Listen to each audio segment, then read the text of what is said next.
Hi friends, நல்லா இருக்கீங்களா? எப்படி இருக்கீங்க? இதான் நம்ம முட்டம் ஆறு, நம்ம கொள்ளிடம், கடலூர் மாவட்டம் காட்டுமன்னார் கோவில். பாருங்கள், ஆறை பாருங்கள். ஹாய்டு ஹாய். இங்கே இருங்க, பாலத்தை பாருங்கள். பார்த்தீங்களா? இதுலேருந்து வக்கரமீறி வரைக்கும் பாலம் போகுது. பாருங்கள், ஆற்றுக்கு நடுப்புற 1.25 கிலோமீட்டர்.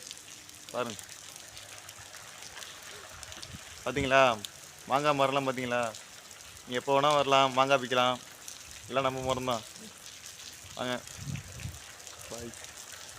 பாருங்கள், பாலத்தில் புறாலாம் நிறையா இருக்குது. வந்தீங்கன்னா புறாவை பிடிச்சிட்டு போகலாம். பாருங்கள்.